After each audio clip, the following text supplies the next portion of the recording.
Hey, I want to do a quick video just to let you know it's that time of year. Okay?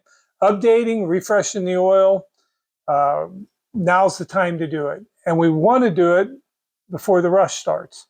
Our race seasons have gotten shorter and time has not stood still.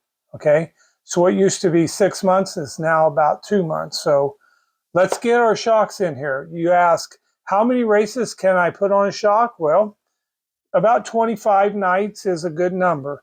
If you're racing, I always say one season, and it used to be one season was about 25 to 30 nights, okay? For some guys, one season's about 40. If you're racing some tough racetracks, you may want to split mid-season at about 20 and get them freshened up. It does seem to make a difference for guys. Guys seem to say they like shock with new oil in it. If you feel you want to do it more often, let's make the arrangements. That's fine. 40 nights, a season. In the off season, now's the time to get them out. When you get your shocks back, if you live in a very cold climate, I suggest you keep them in a heated garage or maybe the house.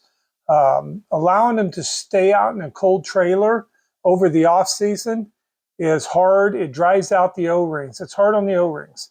Okay, and on a gas shock of every brand, the O-rings, the main seal, they're all going to have to make that initial move, and they're all going to be kind of stuck. So it does create an opportunity for it to leak around the shaft or to possibly bypass some oil around the divider piston. So keeping your shocks in a warm environment in the off season, having your shocks serviced once a season, these are great things, regardless of what brand.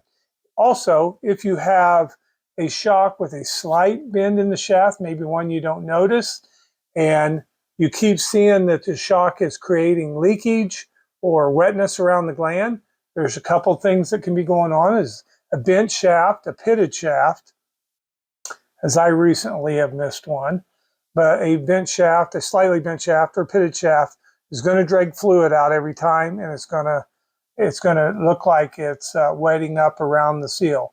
A shock that's low on gas, left rear shock that's low on gas, that's performing hard, will always, have that look that it's been sprayed by, WD-40 and now it's collecting dirt. So it'll always be collecting dirt because it's cavitating some, and that cavitation is slowly leaking out of the shock.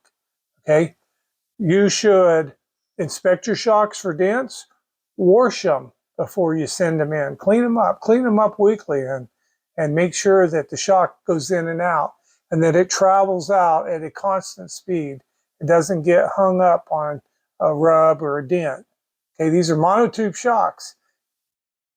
The tube thickness, 80 thousandths, right on the other side of that is the wear band and the piston. So there's no room for dents. Clean your shocks, service them once a year, keep them in a warm environment during the winter, race out of them during race season. Okay, if your car is tight and pushing, you need help, and we can offer that kind of help. Okay, get them shocks sent in, and let's together being better for next year. God bless you. We'll see you next time. Go fast.